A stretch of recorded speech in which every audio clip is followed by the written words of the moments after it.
Ibrani bab 4. Dengan demikian, oleh sebab janji untuk masuk ke dalam peristirahatannya tetap wujud, kita haruslah bimbang kalau ada di antaramu yang dikira tidak layak. Injil telah disampaikan kepada kita dan kepada mereka, tetapi firman yang didengar mereka tidak menguntungkan mereka kerana tidak berpadu dengan iman. Kita yang telah beriman memang masuk ke dalam peristirahatan itu sebagaimana firman-Nya. Maka aku bersumpah dalam kemurkaanku, mereka tidak akan masuk ke dalam peristirahatanku. Walaupun pekerjaannya telah selesai sejak dunia diasaskan, Allah telah berfirman demikian di suatu tempat tentang hari ketujuh. Dan Allah beristirahat pada hari ketujuh daripada segala pekerjaannya. Kemudian di sini pula, mereka tidak akan masuk ke dalam peristirahatanku. Memandangkan sebilangan manusia pasti masuk ke dalam peristirahatan itu, dan mereka yang terlebih dahulu mendengar perkabaran Injil tidak masuk disebabkan mereka ingkar. Maka Dia menetapkan satu hari lain dalam firman-Nya kepada Daud. Hari ini, Setelah sekian lama, yaitu hari ini, jika kamu mendengar suaranya, jangan keraskan hatimu. andainya Yosua telah memberikan istirahat kepada mereka, Allah tidak akan berfirman kemudian tentang satu hari lain. Oleh itu, masih ada peristirahatan Sabat untuk umat Allah. Orang yang telah masuk ke dalam peristirahatannya juga telah berhenti daripada pekerjaannya, sebagaimana Allah telah berhenti daripada pekerjaannya. Jadi, marilah kita berusaha untuk masuk ke dalam peristirahatan itu, supaya jangan ada yang gagal kerana mengikut contoh mereka yang ingkar. Firman Allah hidup dan berkuasa, lebih tajam daripada pedang dua mata, menembusi ke garis pemisah nyawa dan roh, sendi dan sumsum, serta mengenal antara fikiran dan niat dalam hati. Tidak ada makhluk yang terlindung daripada penglihatannya. Segala-galanya terdedah dan terbuka kepada mata Allah. Kepadanya nanti kita dipertanggungkan tentang segala perlakuan kita. Memandangkan kita mempunyai imam besar yang agung yang telah melalui syurga, yaitu Yesus Anak Allah, marilah kita berpegang teguh pada pengakuan kita.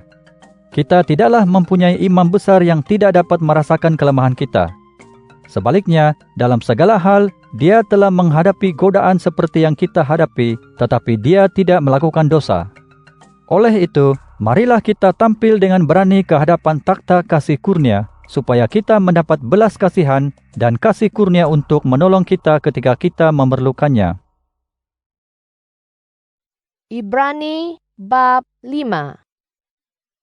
Setiap imam besar daripada kalangan manusia dilantik untuk mewakili manusia dalam hal-hal yang berkaitan dengan Allah, supaya dia dapat memberikan persembahan dan korban untuk menghapuskan dosa. Dia dapat merasakan belas kasih kepada mereka yang jahil dan sesat, kerana dia sendiri menghadapi kelemahan diri.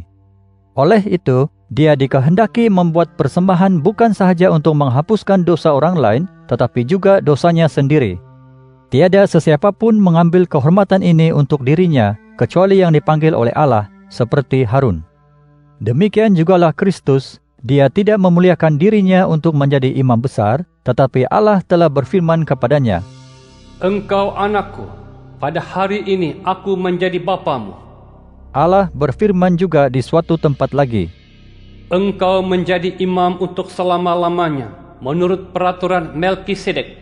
Ketika Yesus hidup sebagai manusia, Dia telah berdoa dan merayu dengan ratap tangis kepada Allah yang berkuasa menyelamatkannya daripada kematian, dan Allah telah mendengarnya kerana kesalihannya. Sungguh pun Dia anak, namun Dia belajar taat melalui segala penderitaannya. Setelah Dia dijadikan sempurna, Dia menjadi sumber penyelamatan yang kekal bagi semua yang mematuhinya. Dia dipanggil Allah menjadi imam besar menurut peraturan Melkisedek. Tentang ini kami ada banyak untuk dikatakan, namun sukar hendak diterangkan, kerana pendengaranmu sudah tumpul.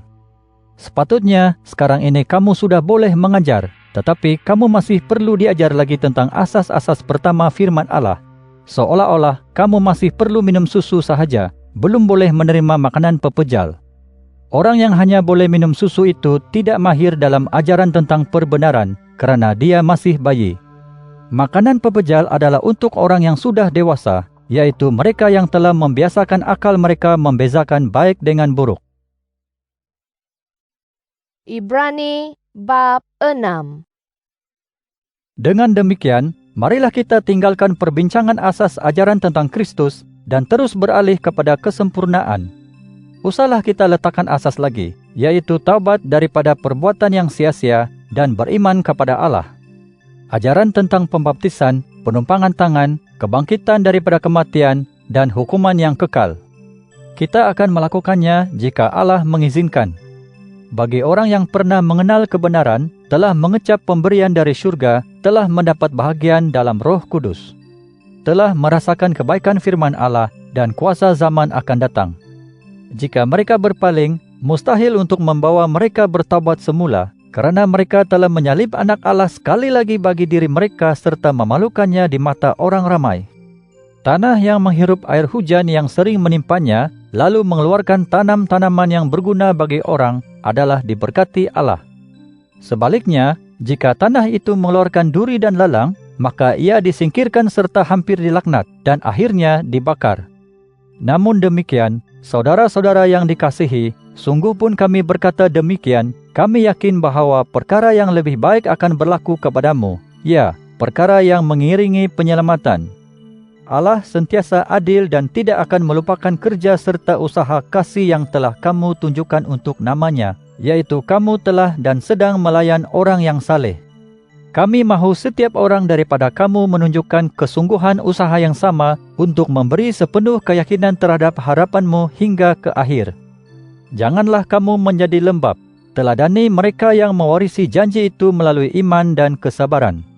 Apabila Allah berjanji kepada Abraham, Dia tidak mungkin bersumpah dengan nama lain, kerana tiada siapa lebih besar daripadanya. Lalu Dia bersumpah dengan namanya sendiri. Allah berfirman, Sesungguhnya aku akan memberkatimu dan memperbanyak keturunanmu. Dengan demikian, setelah Abraham menanggung kesusahan dengan sabar, dia mendapat janji itu. Orang memang bersumpah dengan nama yang lebih besar daripada dirinya, dan suatu sumpah sebagai pengesahan mengakhiri segala pertikaian. Dengan demikian Allah, untuk menunjukkan kepada waris-waris janji itu bahawa kehendaknya tidak mungkin berubah, telah mengesahkannya dengan sumpah.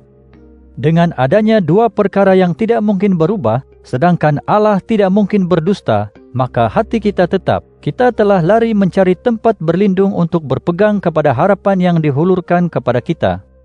Kita mempunyai harapan ini sebagai sauh kepada jiwa kita, tetap dan teguh, dan masuk sampai ke balik tirai. Di situ perintis jalan telah masuk untuk kita, yaitu Yesus, yang telah menjadi imam besar untuk selama-lamanya menurut peraturan Melkisedek.